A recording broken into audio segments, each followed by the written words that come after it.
coffee. Hello, everyone.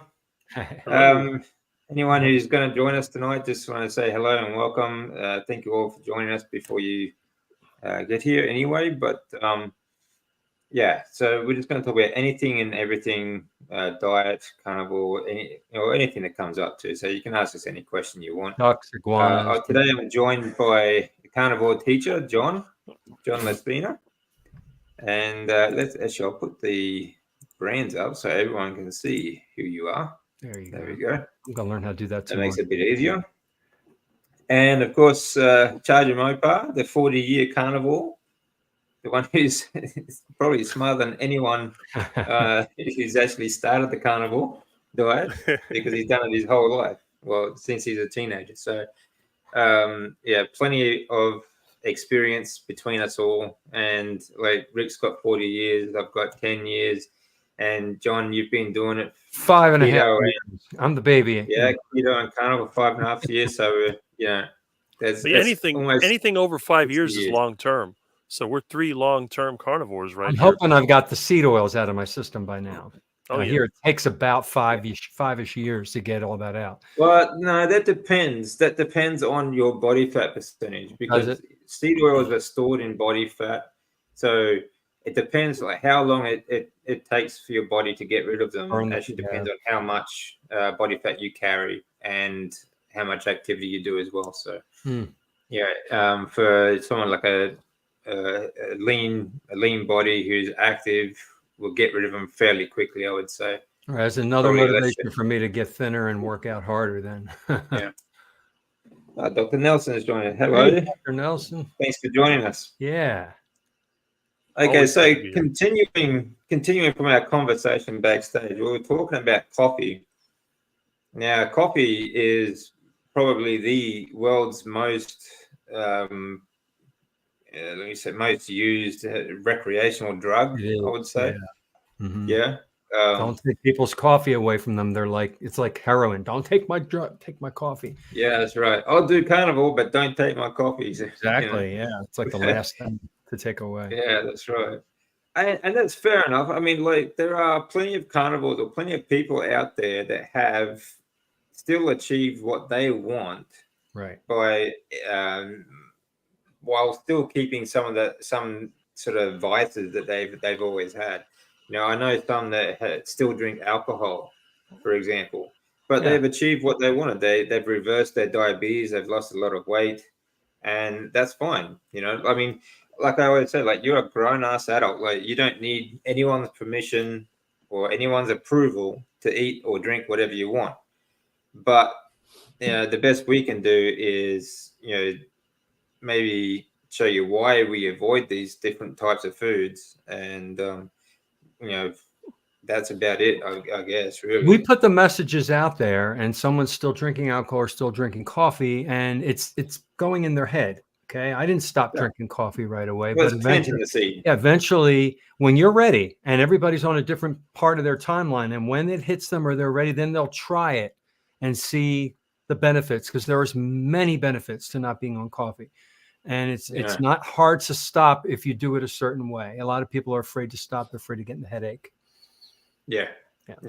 But that again, like they're afraid to stop because they're afraid of getting the headaches. So, and the ritual, they're addicted to the act. It's part of their morning routine. It's a habit. They create. It's the habit. Yeah, it's also the habit.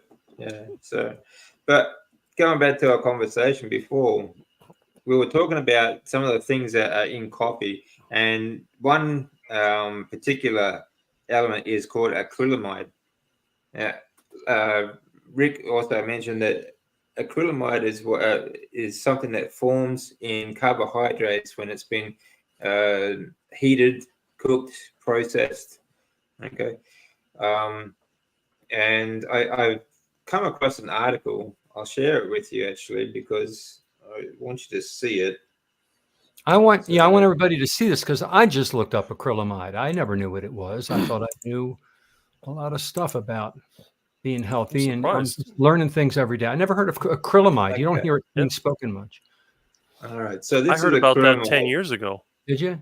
Yeah. was actually on a TV on the news. Something they're talking about French fries with acrylamide. And I looked it up and found out what it was. Never heard of it. Well done, Rick. So this is acrylamide, and this is an article from the NIH and the National Cancer Institute. Now, like Rick said, it's a chemical that is, well, here it says acrylamide is a chemical used primarily to make substances called polyacrylamide and acrylamide copylomers. Okay, but basically what it is, it's an element that is produced when you heat and process carbohydrates. Now, it says some of the major food sources of acrylamide are French fries, potato chips, crackers, bread, and cookies, breakfast cereal, canned black olives, prune juice, and coffee. Now, I mean, a lot of those things use flour, for example. So I'm just going to use flour as an example because bread and crackers and cookies and stuff like that, it's the flour itself. It's heavily processed, it's cooked and ground down and all that sort of stuff. Many, many times, you don't know how often. And that's how, bread and cookies are pretty much full of acrylamide. But, of course, so is coffee because it's heavily processed. And I'll also show you a little bit about how coffee is cut as well. It's not actually... Here's a question I have for you, DC. Is acrylamide mostly connected to carbohydrates when they're heated up extremely high? Because coffee doesn't have as much. It's a plant. It's a plant, still, it's not like grain. All the other things you mentioned are grain-based. It's not grain, but it's still... All plants are made of carbohydrates. That's their food and their structure. That's the only thing that plants can use. All right, so all plants can be, when heated, all plants, acrylamide. Even a piece of wood, anything fiber or whatever, because fiber is just another form of carbohydrates. Because what do plants do? They take carbon dioxide, they take water, and they use minerals like nitrogen and phosphorus and potassium, and they do photosynthesis. So plants make their own food. We talk about fertilizer as plant food, but it's not plant food. Plant food is carbohydrates. It's that simple. And every part of a plant is made of carbohydrates. Yeah. So, pretty much any plant source sort of foods that is processed is going to be full of acrylamide. And even, I think there's probably going to be a certain amount anyway, whether it's processed or not. Anyway, is there an association between acrylamide and cancer? Okay, studies in rodent models have found that acrylamide exposure increases the risk of several types of cancer, in the body. Acrylamide is converted into a compound called glycitamide, which causes mutations and and damage the DNA.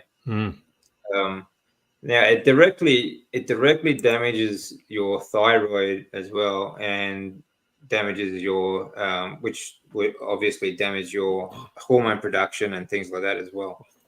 So I think this is just one really, really great reason to give up coffee, to stop drinking coffee. Another good reason to give up coffee.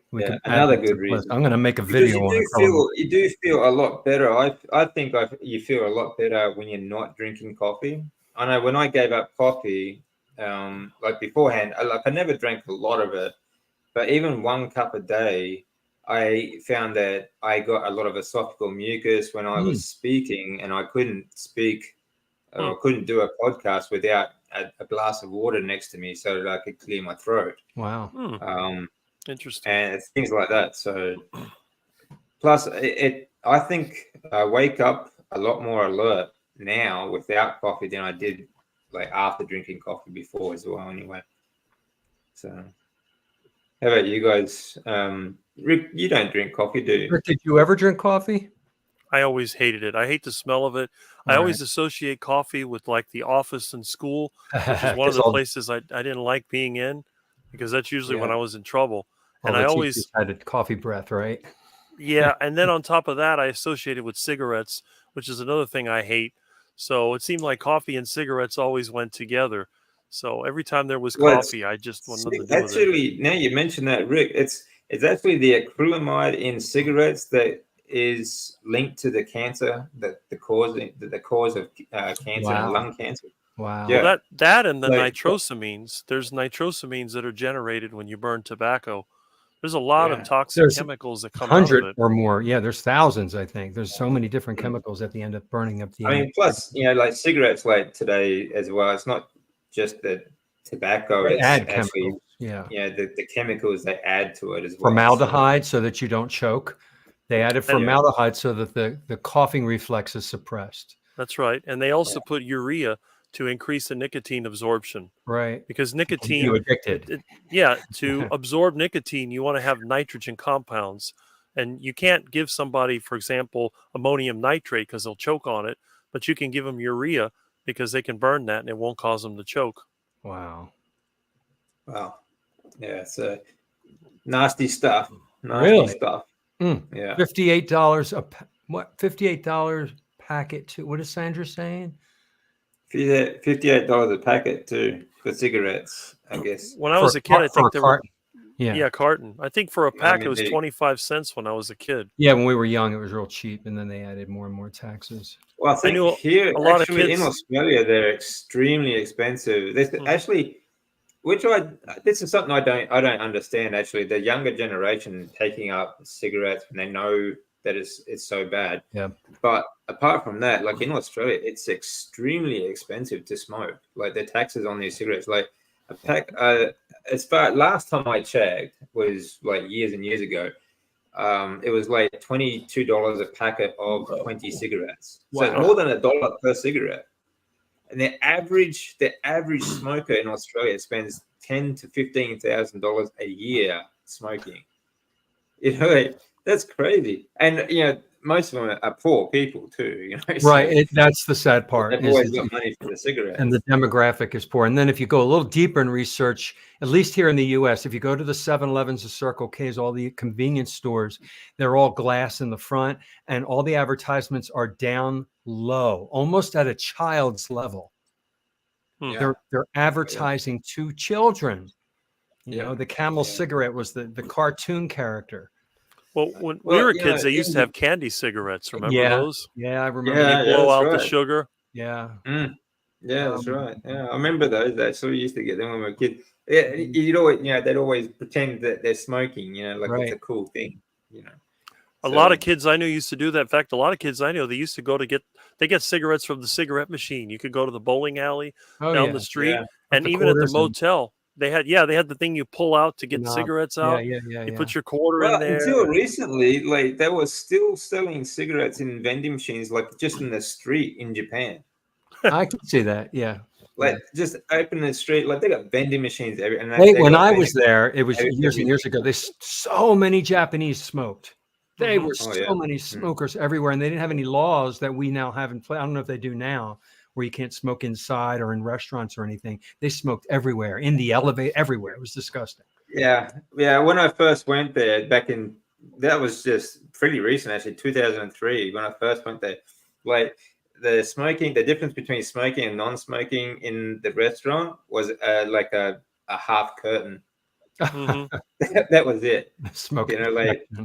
So like it'd just be a booth right next to you, be smoking, and this is non-smoking. But actually, since then, the last 10 years, or actually probably the last 15, I suppose. They've gotten rid of a lot of that. It's no smoking in all restaurants and whatnot now. Unless you go to something like an izakaya.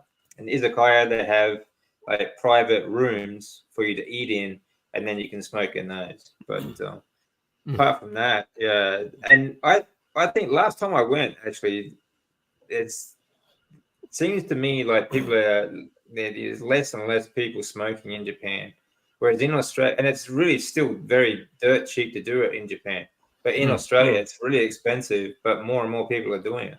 Oh wow! Are they vaping as well in Australia, like they are in the U.S.? Vaping is really taking off with the youth.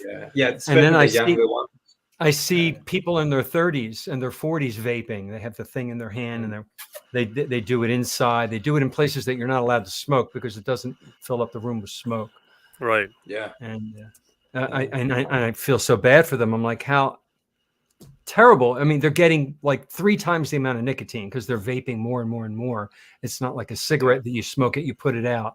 You have to light up another one. They just keep. I know some people sort of make their own vapes as well, where it's just steam and stuff. But for the generally speaking, like most of the oils, most they do vape. They buy all these different colors and different oily ones and things like that. So really bad stuff. Well, the other problem is a lot of them use vitamin E acetate, which also turns into acrylamide when it's heated up. So there you go. Yeah, there's a lot of chemicals in these vapes. A lot of people that I work with, they've had the vape pen where they have the real big one with the little tank on it, and they go, and they suck that in and blow it out, and they're like, oh, I don't understand it, but hey, some people love that stuff. Yeah. This is the thing. A lot of they just don't get it either. But sort of off topic a bit. We're talking about coffee and the acrylamide, but it's a good example though too. It's not just coffee; it's all carbohydrate foods. Which is another good reason to not have carbohydrates in your diet.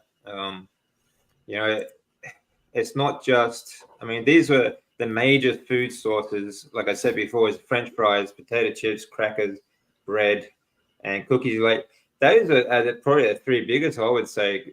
Most people eat potato chips, crackers, bread, and cookies, right? Plus, you got breakfast cereal. Yeah, I was just going to say, what about cereal? They have to bake the cereal so that it's heated. That's right. You have to bake what do I cereal, see there, Rick? What are you doing with the chocolate chip cookie? Somebody I was working for today gave me this, so you know where that's going to go. Yeah, feed it to the ducks. Quack, quack, quack. Probably not good for them either. It's probably not good for them. They're supposed to be. I wouldn't want to give it to my friends because a lot of times people that I work for that don't know me well, they'll throw me some kind of a snack or treat or whatever. And if I have a chance to tell them, no, I don't eat that. But a lot of times they give it to you and go. It's like when I was a teacher, I used to get all these coffee cards for Starbucks and Dunkin' Donuts. And I told them, please stop. I don't drink coffee anymore. And I had stacks of cards, gift cards. Because they think I'm going to give you another good reason to avoid coffee is you could just be brewing up a bag. This is a video I made last year, but just before I start that, most coffee that you buy, even some of the best brands, are all cut with something, and a lot of them are cut. Even the cheaper ones, especially the cheaper ones, I should say. Anything that looks brown, so it could, half of it's dirt. Wow. Your beans marketed as some more expensive ones. Or it could be something completely different. Ground acorns, barley, or wheat. That's if it's already ground up when you buy it, right? Business. And historically, it has been cut with anything that's brown. Burnt paper, burnt corn, sawdust. So why is all this counterfeit stuff really that awful? One is just pure economic fraud. If you buy just pure economic fraud. A lot of coffee that you buy is, like I said, cut with anything that is brown. Like you said, it's been found like just burnt paper. I could see them doing that because they do that with the olive oil and all the supposed. Oh, that's right. Yeah, sawdust, other grains. Burnt corn, all sorts of stuff. So, just another good reason to avoid coffee and acrylamide total. Like just avoid carbohydrates because, especially if it's been processed in some way where it's been cooked, and that includes the ingredients like flour and sugar and all these other things. They've all been cooked and highly processed sort of ingredients before you actually even make the bread and cookies and stuff that you make at home. So acrylamide, which is linked to many forms of cancer. So just wonder why cancer is going up so much in our country. I mean, that is one of many reasons. That's just one reason. Yeah. Out of how many thousands of reasons now? I mean, my God, it's just everything. Yeah. So just go have a look at some of these comments, guys. Keep talking. We're all welcome. Well, somebody wrote, I think Beth wrote, you can get zero nic oil for vapes. Why would a person want to vape if there's no nicotine? Just act. That's a good point too. The act of inhaling it and exhaling it. Yeah, it's a habit too, though. You know, like the hand to mouth action. You know, yeah, I think that's another big reason why when smokers do quit, they usually put on a lot of weight because they transfer hand to mouth action. They use food. Mm-hmm. You know, so. They have to replace that gaping hole with something, and sometimes it's another bad habit. So they have to learn how not to replace it. You replace it with something healthy. Go exercise. Fill the hole with something. Yeah. It's hard. Yeah, that's right. You need to create like healthy habits to replace the bad habits, you know. And it's hard at first, but then it gets easier if they stick to it. And then the health benefits. I can buy an ounce of silver and still have the silver at the end of the day. Yeah, that's right. Yeah, yeah. For the price of cigarettes and coffee, for example. Yeah, you think about how much people spend on coffee. And how much I'm going to say, like, there's a big difference also between the stuff you drink at home, even though, like, what we're just talking about, the stuff at home is still not healthy. No, it's not. It's still going to be better than the stuff that you get at Starbucks. When I drank coffee at home, I told you I ground my own beans. I thought I was doing better. And I would buy a bag of organic ground beans. And there were $12 to $14 a bag. And that bag would last me about 2 weeks. And then I would have 2 or 3 cups of coffee a day. I used my own grinder. I used my own French press. So it was way cheaper and I thought healthier. But still not good. Well, you know, you think you're doing the right thing. Like these are natural beans, so grind them up at home, and as long as they don't use plastic, it'll be okay. And that too, what you drink it out of. A lot of people are drinking it out of those paper cups lined with the waxy plastic at Starbucks. They don't Yeah, that's right. Yeah, that's another good thing. It's not just that, and it doesn't matter what coffee it is you get from Starbucks. Okay, even if you just get in a ceramic cup, a black coffee, it's still going to be full of acrylamide. Acrylamide, yeah. But most people get their lattes and all these other drinks and these frappuccinos. It's sugar. That are full of seed oils as well. Seed oils. They literally dose them up on seed oils. Even the ones that don't have sugar, they use sweeteners. And they're paying $5, $6, $7 for one. Yeah. For one. And the lines are out the door. The lines are out the door to Starbucks. Yeah. I have a lot of Starbucks gift cards. You want some? Not unless they sell steak. Yeah. Even then, I don't think I'd trust them. They probably chuck seed oil on that. Took it. Well, I can go into Starbucks actually and buy like mugs and things that aren't food related that they sell. I've only gotten one thing from Starbucks. There's a Starbucks down the street from here, and there's wild chickens in the parking lot. So I've gone to Starbucks to get chicken. So that's the closest I've gotten. Have you actually grabbed them? Oh, I grabbed the chicken. I got my van handy or my truck, and I got a bag. What people and I get when they see I get some corn or whatever and lure them over there and throw a bag over them and grab them. That's great. I need to have a little video. I got some videos of some of the wild chickens around here, but I put one up of catching a chicken and YouTube took it down, so I haven't put any of those for a while. Yeah. Gosh. Because what I do, I get them. YouTube keep picking on you, Rick. I don't know. I had a duck fight. They took that down. I made a video about a couple of things. I don't know. Sometimes they just take it down, and then other times they don't. It's weird. I've said the word poison and toxin, in discussions on Twitter and on Facebook, and sometimes they'll ban me for 24 hours just because the word poison. I typed it. I got banned from YouTube years ago because I was talking about cigarettes in England, and I said the word they used to describe a cigarette in England, and they banned my channel. It's just a 3-letter word. I mean, it's like, what's the big deal? Because I have a friend that was from England. He kept telling me, FAG. I'm like, what are you talking about? It's a cigarette. I think they still use it. Yeah, smoking a fag has a big difference. It's a big difference between America and England. Yeah, because he said that he always had fags. I'm like, what are you talking about? He was a smoker. Mm-hmm. That's what it was. Yeah, I don't know. Yeah, crazy YouTube. Yeah. Well, they used to call them that in Australia too. But... Yeah. Really? Yeah. This is good. Josephine, it's always good to keep trying. I mean, like, I know it can be very difficult to give up a habit, especially one that, like, a habit that you've had for a lifetime. This is why people find it so difficult to give up junk food, because it's a habit that you've had for a lifetime. You've grown up on junk food, malnourished, and all the rest of it. But it's a lifelong habit. So it really takes a strong effort and willpower to break something like that. And like I said before, for me, I think it's always easier to break a bad habit, by replacing it with a good habit, because you need to keep yourself busy. That's key. Yeah, that's key. Yeah, Polish Mike, Beth, everyone. Thank you everyone for joining us. Vaping stores are now banned in Australia. I didn't know that, Sandra. Thank you. I make my own fluid, have the machine from hell, and haven't had a cough or asthma since started. I'm glad. There you go. Jury's out. Fair enough.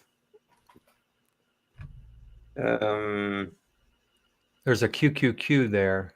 Someone, if you want to get fill the hole with me. Cynthia's got a question.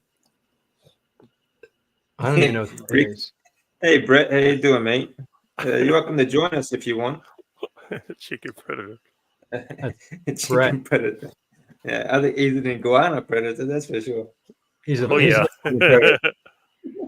What is that and word there? Azodicarbonamide. What the hell is that? Okay. Are they still putting azodicarbonamide, flip-flop foam rubber stuff in our breads and such? That's a dough conditioner. Is it really? Yeah. Yes, it is. Yeah. It's the same stuff. It makes the dough really fluffy. So they God. It's the same stuff they put in, like the foam rubber in your shoes, like Nike shoes and stuff like that, to give you that spongy. Yeah. Yep, that's it. Yeah. Good question. I don't know. I guess we have to. Yeah, they are still doing that. We'll let them do it as much as they want. I'm not touching it anyway. Yeah. Actually, it was early last year, I think it was early last year. My wife and I, we had some bread, store-bought bread. We put a slice in the fridge, and she makes her own bread maker every now and then, every 6 months or so. But we put them in the fridge.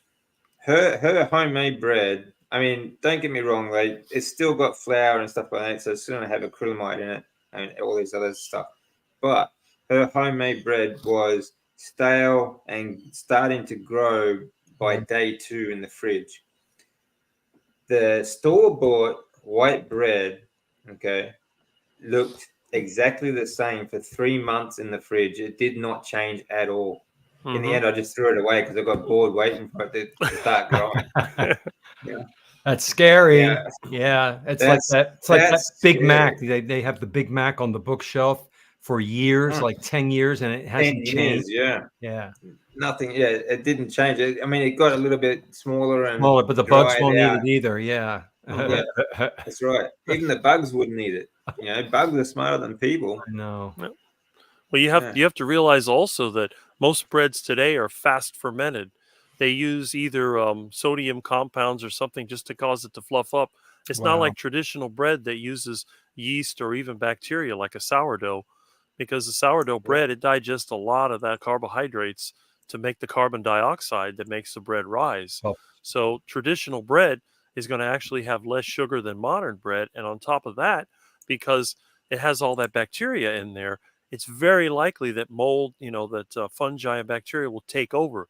So if you take even the older bread, even though it's baked, it's not really baked long enough to sterilize it. So what will happen is if you leave it out for a day, it just starts to get moldy the next day. That's how bread always was. Yeah, that's how it should be. Yeah, it was. Yeah. And it gets hard too because it tends to oxidize and it hardens. So that stale, day-old bread is always hard as a rock. Yeah. Hey, Brett, how you doing, Brett? Hey guys, how's it going? It's great. How's it going there in the meat locker? Oh, it's going great. Hey, I was going to add to what you guys were saying about leaving the food out that won't rot.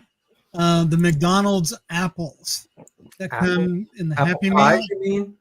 The bees will not eat those. We did a thing last year where we cut up a fresh apple and then some McDonald's apples. Really? Put them outside, and the bees completely consumed the real apples, and the McDonald's apples still look the same after a week outside. It was, I don't know what they put on they them. are coated. I think that, you know, that new I'm gonna go out. That new tag you get on fruit, you know, I think it's called Peel, that Bill Gates run, and it's like this wax coating thing to try and preserve it. Appeal. Absolutely toxic. Yeah, absolutely toxic sort of stuff. But I mean, people don't think about this stuff. You know, they think, oh, you know, it's fruit and bread it's got to be, you know, how can you screw up bread? You know, it's just dough and water, right? Like it can't be too bad for you. You know, and they buy this high fiber bread, which is just as bad or worse. But you know, how can you screw that up? But yeah, sure enough, they can. Yeah. Well, you have to realize a lot of times, a lot of the fruit, it has to be bred so that it can be transported without being damaged. And then a lot of times they'll treat it with chemicals. So if it does get damaged, the bacteria and fungi can't really take hold. So you have all these things going on with the fruit. And, you know, like I said, on Rick's heart attack diet, which is really a carnivore diet, I'm not against the eating of fruit. What I'm against is bringing in fruit from other parts of the world through a supermarket. If you're going to eat fruit, grow it yourself or know somebody that grows it.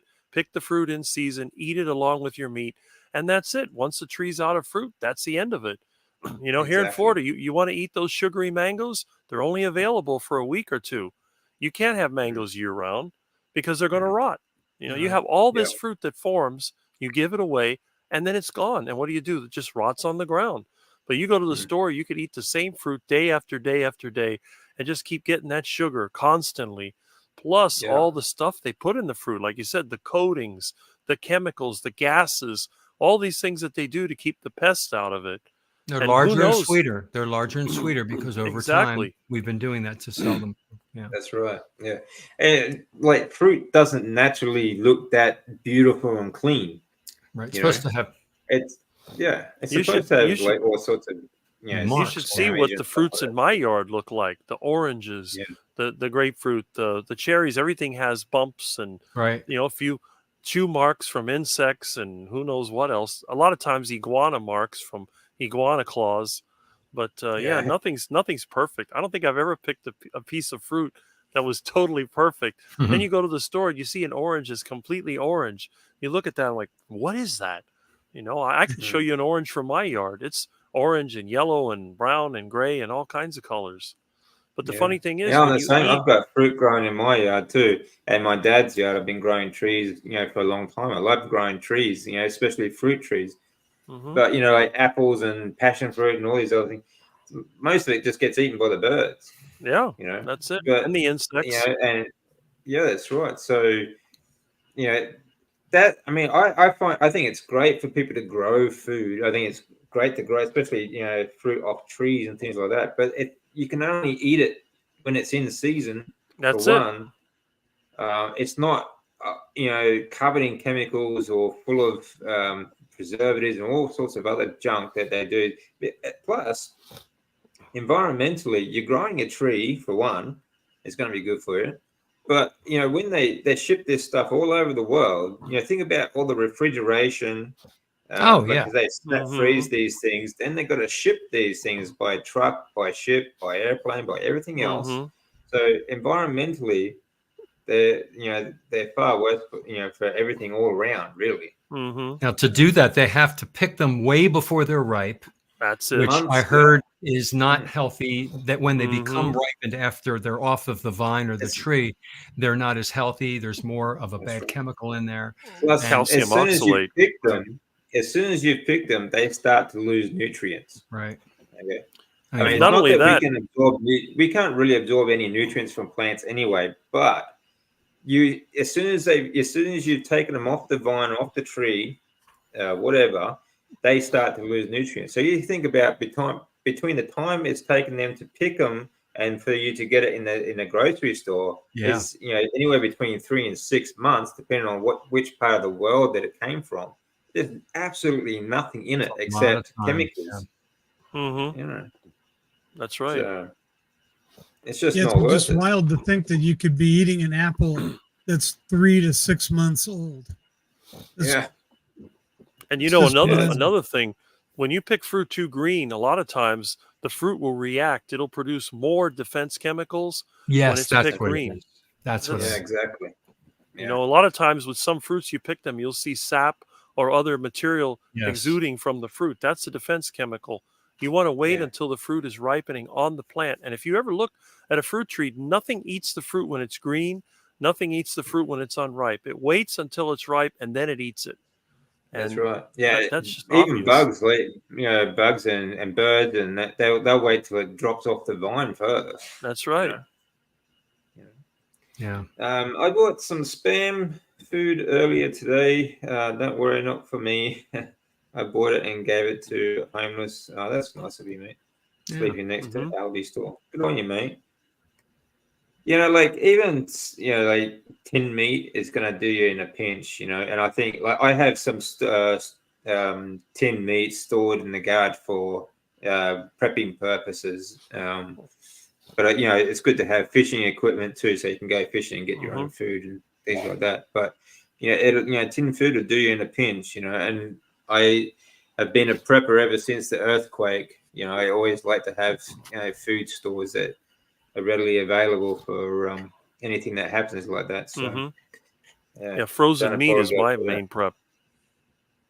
What's that? Frozen meat, and a generator with plenty of fuel. Rick, you must live in the same state I do.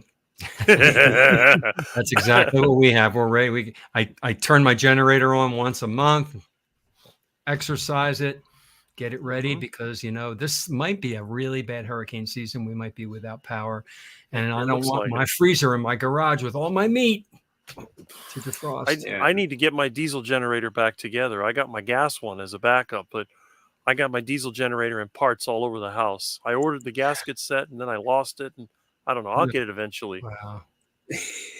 I got a list. The thing is so old. In there somewhere, man. That generator is probably 60, 70 years old. Where did you get it? Wow. I got it from, I don't know if it was the courthouse or it was from a school. It was an old generator that somebody had, and they were going to get rid of it, and they gave it to me, and I had it running, and then it had low compression, and took it apart. You got to work on it, though. Yeah. It's even got a crank to get it started. Oh, really? Instead of a pull?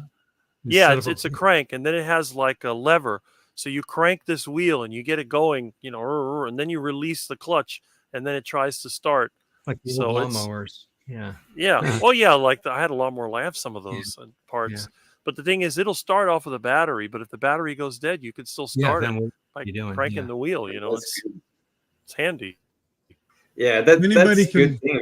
Those old engines, the old crank start, like you said, like if the battery goes dead, you can still start it. Right. Mm-hmm. Like some of the more modern generators, like now, like they're all these push button electronic start and all this sort of stuff.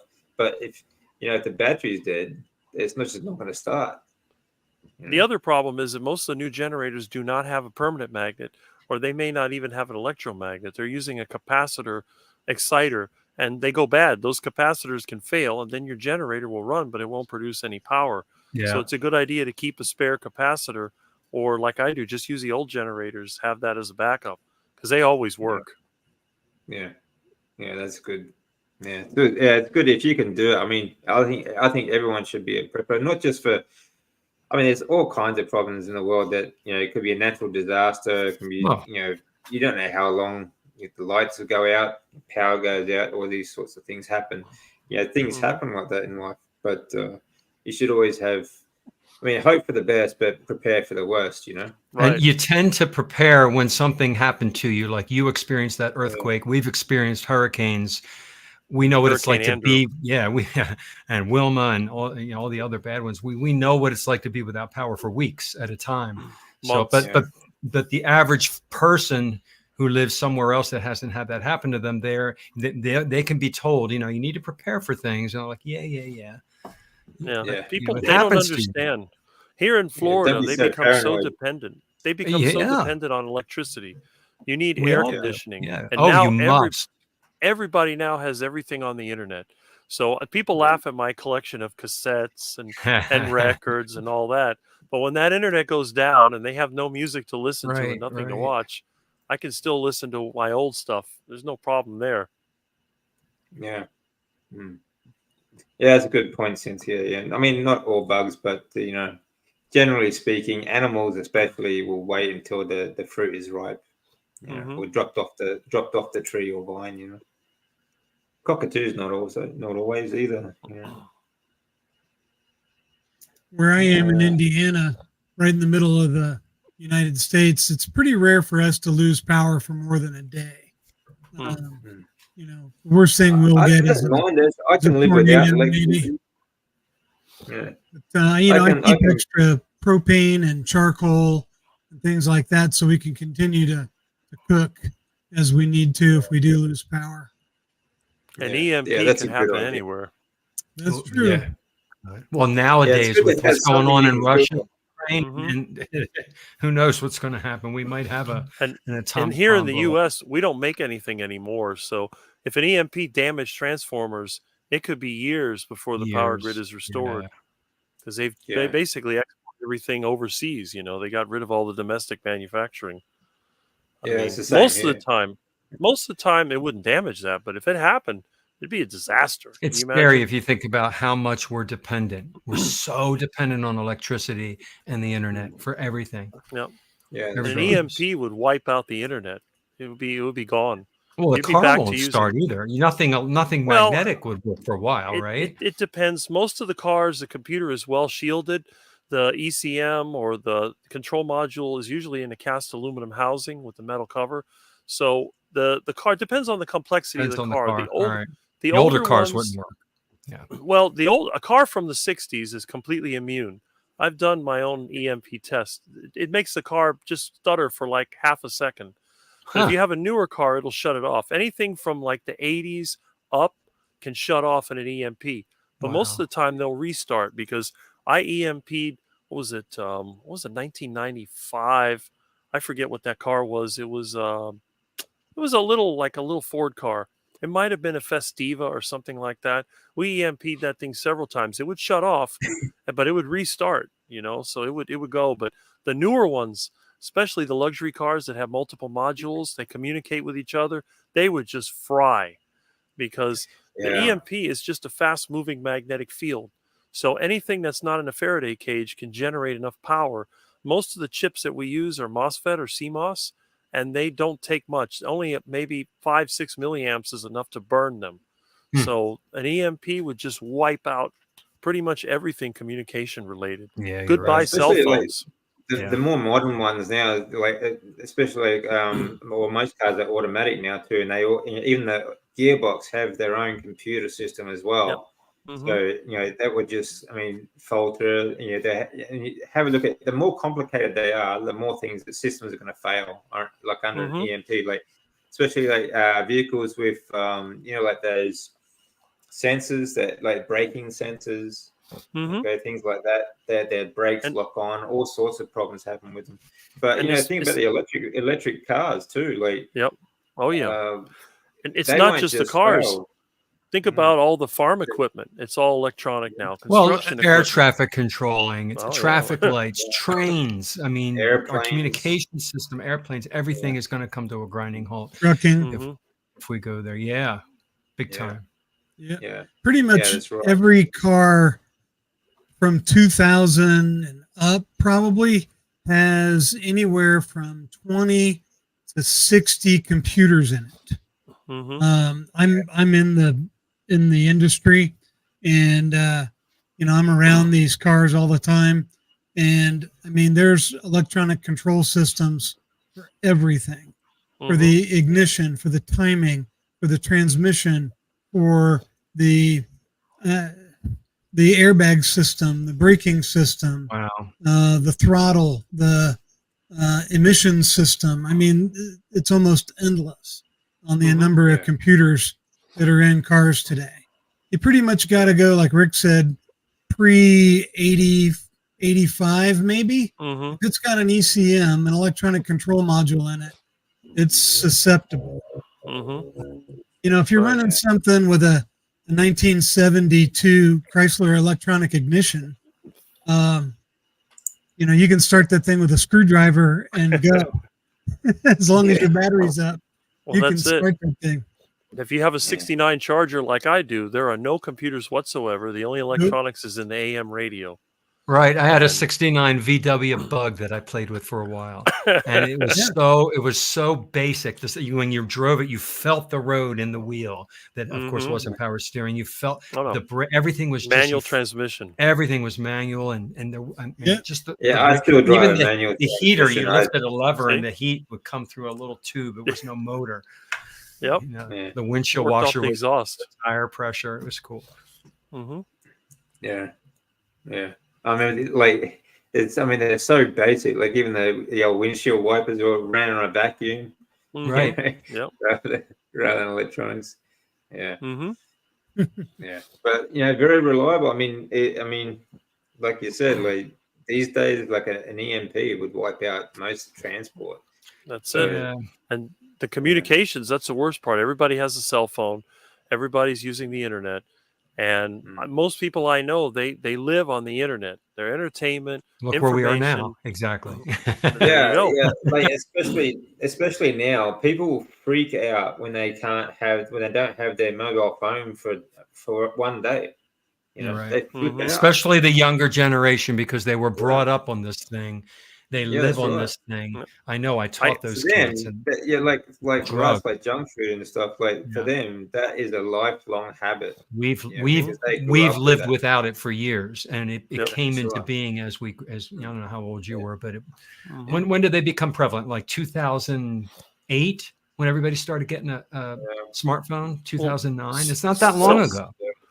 Cell phones started really in the 1990s. Right, I had big one brick phone. Yeah. Well, that was 80s, but it was the 90s. They got cheap enough. In the 80s, it was still for rich people. Maybe Donald Trump, and then the car phone, government. Yeah, and the car phone. I got a collection of those old phones. Do you really? Yeah, because I was in technology back in the 90s. I started my first business doing networking and stuff like that. And I always had a phone. Everybody I knew had a phone. I remember if your car had one of those antennas, it was a status symbol.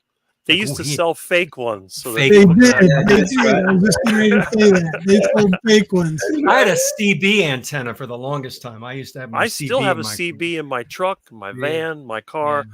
I still use it. Yeah. I remember the 90s with people that put those fake car phone antennas on their cars. That was hilarious. Yep. Yeah. Like as a real status symbol. Then there were the beepers. Everybody had a beeper. I still got mine. I never had one in my life. I had it. It was, then you had to run to a phone and try to call somebody. That's why the pay phones lasted as long as they did. Once the beepers went away. You needed to pay. You're right. You had to go to some pay phone. We always had a dime. I always had a dime in my pocket just in case. When I was a little kid. And then later on it was, two dimes and then a quarter. And I remember that. So thanks for joining us, everyone. As you can see, you've got 4 old people here. And we're not talking about nutrition anymore. Well, it's good because I got to go to another live in a few minutes. So, I figured I'd say what I had to. And then I got to go to the keto cookout. That's my next one. Cool. Yeah. And then I'll see you tomorrow night, both of you guys. That's right. That'd be great. At least they're calling me now. I'm not left behind.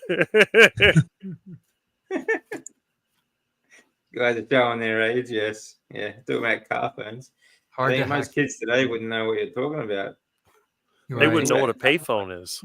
Right. No, that's right. Unless they go to my front yard. Use an actual phone. It's the dial or the push button. They don't even know how to use. Have you seen people how they use the phones today in society? They're even older people. They take the phone, they put it on speaker, and they sit here and they talk. Yep. And I'm looking at them like, what is wrong with these people? It's just how they're driving like this, and they're doing this, and they're talking. They're holding it up in restaurants, in public, talking out. Oh, what disturbs me is that they can't put it down long enough to even cross the damn street. I agree. They have no idea where they're going. They're facing the damn screen, and they bump into people all the time. They're they can't even put it aside long enough to cross the damn road. Mm-hmm. You know, like seriously, you know, that's addiction. It is. That is serious addiction. You know, I just started going back to the gym a couple weeks ago. BC, I've been working out and getting back into the groove, and I'm amazed by how many people are on their cell phones in the gym while they're working out. I mean, they're between sets, resting their muscles for 30 seconds, and they have to look at their phone. Yeah, I've seen that. I mean, the problem is they're not resting for 30 seconds. They're resting for 10, 20 minutes. 20 minutes. You know? Well, speaking of time, I'm gonna jump out for now, but all right, Rick, I'll be back tomorrow. Right, I'll see you. All right. Take it easy. I need to jump out too, guys. So it was nice talking to you, and we'll catch you again sometime soon. All right, we'll be wrapping up soon anyway. So thanks for jumping on, Brett. Good to see you. See you, mate. Yeah, he's right. You know, Brett, it's like you go to the gym these days, and unfortunately, they do a set. And they'll be looking at the phone for another 10, 20 minutes before they do another set. Like, I used to go to a gym before COVID. I quit after COVID. I have my thing I do in the house now, but I actually joined this gym that they're building. I got a real cheap price. So as soon as it's done, I get to start going there. But I saw that it would really piss me off too. They would sit there on the phone. They'll do a set and then they'll just sit there on their phone. I want to get on that machine. Yeah. And they're sitting there, and I'll go around and do like 2 or 3 others. They're still sitting there, and they haven't done anything. Yeah, that's right. Yeah, it's really annoying. Yeah, it's very frustrating when you want to use something. I don't mind if someone's using it and like, okay, they just got there before me, and there's no big deal. But if they're just sitting there for half an hour because they're playing on the damn and then you have to say, "Can I work in with you?" or whatever. And I don't want to work in with them. I want the machine myself. Yeah, I just want to get it done and go. You know, I don't like working in with people. Yeah, that's right. I'm an introvert when it comes to the gym. I want to get in, I want to work out, I want to get out. Yeah, I'm the same exactly. When I'm busy, they have to wait for my reply. Yeah, simple as that. You know. I don't even. I take a phone. I do have a phone, just a text phone, like a prepaid text phone that I use, but I don't take a phone when I go out. I don't want to be disturbed. I don't, it can wait till I get home. Yeah. You know? It can wait till I get back from the gym. It can wait until after I'm finished doing what I'm doing.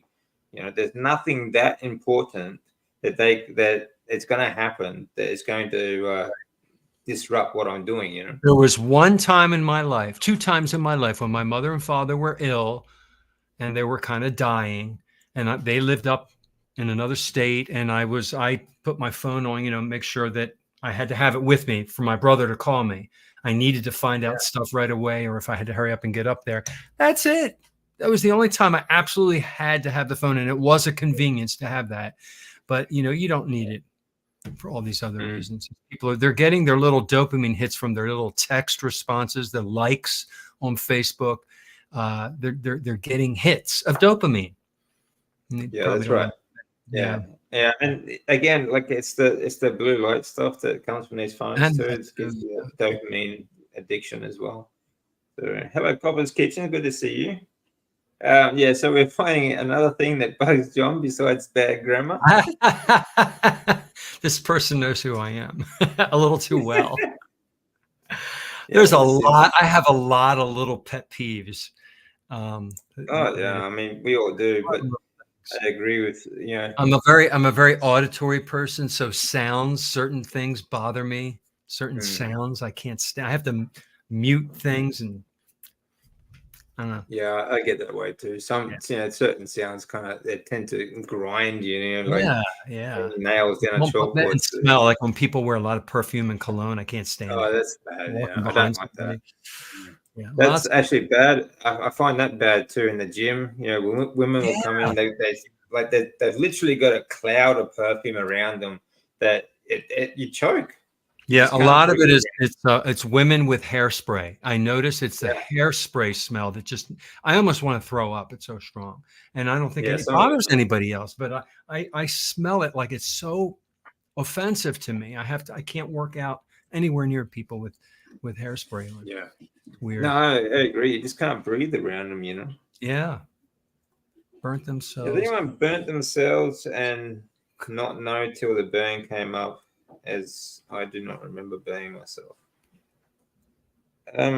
Usually you have nerve endings and you know you have a burn unless you were super busy at the moment. You got burnt and you got distracted. It depends. For me, it depends. Like if my hands, my skin is quite thick on my hands, so I actually don't feel a lot. Like it's not, my hands are not very sensitive. So I have actually done that, burnt my hand, and not realized it until much later when I got a blister. But if it's like further up my arm, like inside my arm, I feel that immediately, like on the side of a fry pan or something like that. But yeah, depends on the skin and how thick the skin is, how sensitive you are. But yeah, my hands not really that sensitive. I actually, when I was younger, I remember my index finger, I actually sliced the top of it off, and I didn't realize it. So, like just on the corner. But I did that on my thumb. I was working at a fast food restaurant. I was 15 years old, and we were slicing the lettuce to shred. Yeah, I was doing the same thing. I was working in a delicatessen. I was slicing meat, and I didn't feel it because it was so sharp. And then I felt liquid on the end of my finger. Like, why does my finger feel wet? And I'm like, oh, it's blood. Yeah, I was the same. Yeah, I was slicing meat for a delicatessen, and just the slice is so sharp, you just don't feel it. And that's why they have those metal gloves if you could get this. Yeah. So what was that one? Honey Hollow.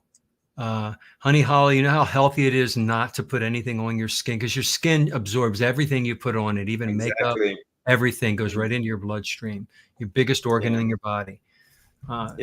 So that's good. Well, one of them. Yeah. Depends. One of if you go by weight, okay, your skeletal muscular skeletal system is the heaviest organ because it's the pump for your lymphatic system. Square footage or inches or yards or whatever, it will be your skin. But yeah, good point. You absorb so much through your skin. I think it's 60% of what you touch, especially in liquid form, you absorb, and which is quite a lot. It is. Which is why it's so good for us. I mean, to get sunlight because we absorb that red light and all these things that actually help us create hormones like D3 and other things, cholesterol and everything like that. It's just it all works together, but it's because we absorb that into our skin, into our body. So everything that you put onto your skin is just as important as what you eat. So like chemicals when you're washing your hands, for example. Shampoos, cosmetics. Women put so much cosmetics on, like different types of creams and moisturizers and makeup and lipstick and all this sort of stuff that gets absorbed into the body. And these are chemicals that are absolutely toxic, and yet they wonder why they have thyroid problems and things like that. So. You have to think about everything that goes onto your skin. It comes into contact even for a minute, but they wear makeup all day long, Yeah, and they do. Spray all these other chemicals in their hair, and they spray chemicals in their body, like we wonder why cancer has gone up so dramatically since the early 1900s. We have so many more chemicals in our food, in our water that we rub on our skin. Deodorant. Absolutely everything. That's why and the air too. What's in the air, we also absorb. Well, there's certain things we have control over if we have the knowledge and we're aware. And there's certain things that it's like you can't walk around with an oxygen mask on and a suit, and you can't get crazy. But you can control certain things. I have a reverse osmosis filtration system under my sink, so I have better water. I stopped using plastic. I stopped using Teflon. All these little changes add up. I bought tallow soap instead of the crappy stuff that. Again, these are the things you can change, aren't they? Like reverse osmosis water filter is the best thing you can probably do for water, except for low deuterium, like deuterium depleted water, but that is extremely expensive to buy. Yeah. But a reverse osmosis is fantastic, and you can get them cheap. You can also get like a benchtop one as well. Yes, they have the what is that one thing called? It's like a big metal one. You can sit it right on. It's like the top of the line. I thought of getting one, but it took up too much space on my countertop. And then I bought one at Home Depot. I installed it myself, following the directions, and it was $250. You have That's not bad, is it? One filter every 6 months, the other 3 filters every year. So it gets to be a little pricey, but I'm investing in my health. Well, that's right. Yeah. And there's so many chemicals in water, like especially like tap water. There's not just, I mean, there's PFAs for one, but you also have like so many chemicals from pharmaceutical drugs as well. A lot of them are drugs that suppress your hormones to stop us breeding and things like that. It's all sorts of stuff. It's disgusting. It is. But again, like these are things you can do stuff about, like soaps, chemicals, shampoos, and you can get tallow and natural stuff. And try not to wash your hands too much. I've always been pretty bad, especially the last 12 years. I've been very bad at that. I wash my hands a lot. We were told to do that constantly. That's right. Now, what I used to tell my students is keep your fingers away from your eyes, your nose, your ears, and your mouth. Just don't put your fingers near the inputs.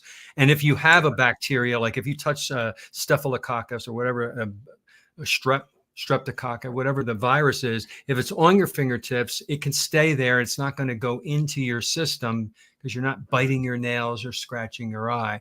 And you wash your hands every once in a while, right? Especially before you're preparing food. But again, all that horrible hand sanitizer, you're killing all the good bacteria off of your fingers as well. That's right. So you want to keep the good bacteria. That's right. That's another problem with you get like those hand alcohol gels and things like that. They kill the good bacteria as well. Yeah. Because we do have good bacteria in us. Absolutely. Well. It's not just bad. So but just avoid anything with chemicals in it, like on your skin and in your food and water. Everything else, you really can't do anything. You can't do anything about the air. You can't do anything about, most other things. But those things you can control. I mean, you can do a little bit with the air. You can have, air filters in your house. They have HEPA filters. Yeah, but you have to go outside sometimes. Yeah, too, but there's little things you can do with the air. Stay away from smoke or stay away from exhaust, and certain things. But again, you don't have total control over everything. No, that's right. Because you just can't. Yeah. I used to have a good friend who was ultra sensitive to smells. Stopped using all the stuff because of. Thank you. That was nice of you. I always like those signs in the doctor's office. I don't go to the doctor that much anymore, but they would have those signs. If don't wear perfume, don't wear cologne, turn off your cell phone, out of respect for the people around you. Yeah, that's right. And I used to have students who had they had allergies to perfumes and colognes, and the kids would put on Axe spray, and a little kid's throat would start to close up. So I'd have to tell all the students, do not put this stuff on when you come into the classroom. Yeah. It's so bad. Your August challenge. What's your August challenge, DC? August challenge, we have the first week will be fasting, and depends on who. Actually, I'll show you that. I will be doing a August challenge on our Facebook group.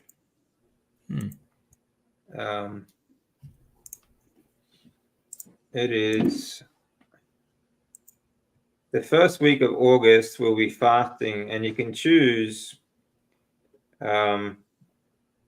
either one day, like even just start small, like 1 day, 2 day, 3 day, and 4 day fast.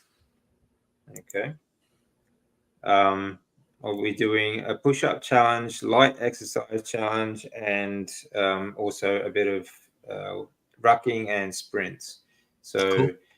It's depends on you can choose whatever you want to do. So here it is. This is our August challenge. Okay. So I'm giving people the next 3 weeks to prepare for a fast. So what I'm going to do, I'm going to start giving people tips on how to prepare for a fast. how to prolong the fast, and what to do if you start getting low in electrolytes and electrolyte imbalance and things like that while you're fasting. So I'll be monitoring, as long as people tell me how they are feeling, I can give them tips on how to correct it. So the first week of August will be fasting, be 1, 2, 3, and 4 day fasting. You can choose which one you can stop whenever you feel like you need to as well. It's not something you have to do. All right. Plus light exercise during the fast. I don't want people to stop moving. And the rest of the month will be a choice of rucking or sprints.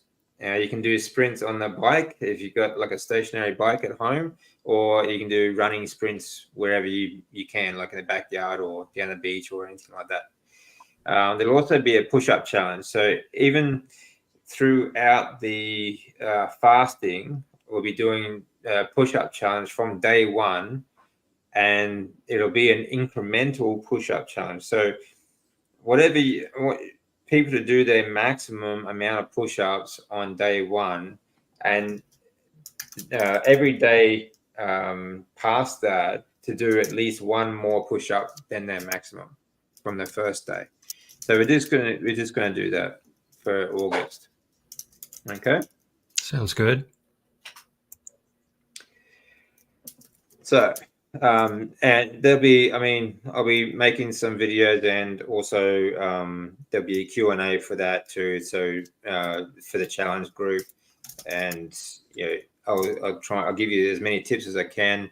And if you have any questions on fasting, how to prolong it, how to prepare for it, push-ups, exercise, sprinting, anything like that. So please feel free to ask any questions you may have. Okay. I hate showering. The water smells gross. Yeah. I wonder why it smells gross. What does that mean? Is there something in her water what would cause it to smell? So just in Australia. So Australia's water is really bad. Actually, is it? It's full of so many chemicals.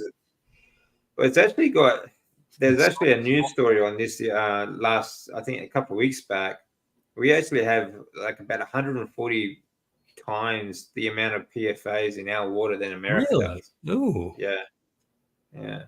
It's really, it's horrible stuff. Actually, we have it's full of chlorine. City in Florida that we have here where they have enormous amounts of sulfur, and when we go visit the city, St. Augustine, you can smell the sulfur when the sprinklers come on, because they're pulling them up from the ground. It's so strong, and I wonder if that's the same odor that she's smelling. Yeah, I'd say so.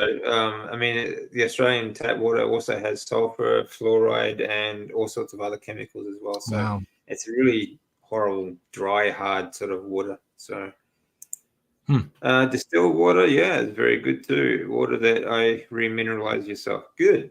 Yeah, basically what reverse osmosis is, right? Yeah.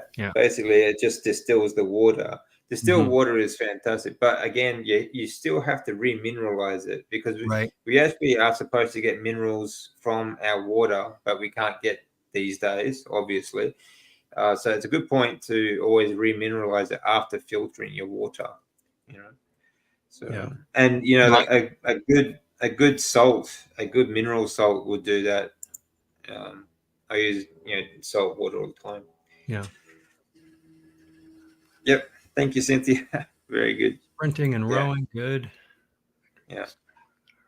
Yeah, my reverse osmosis has one of the it's like cycles 1, 2, 3, 4, 5. The 5th one is a remineralization, and then I also add Redmond Relight. I just add little tiny scoop into my. This is what I carry around with me all day. This is my drinking water with ice, and I fill this up like 2 or 3 times a day with lots of ice because I like it cold, and lots of minerals in that.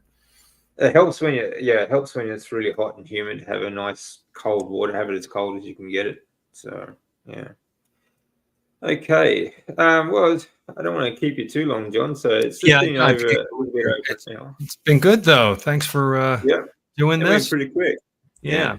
And I look forward to having you tomorrow night if you can make it. Yeah, 8. I don't know what time it is for you.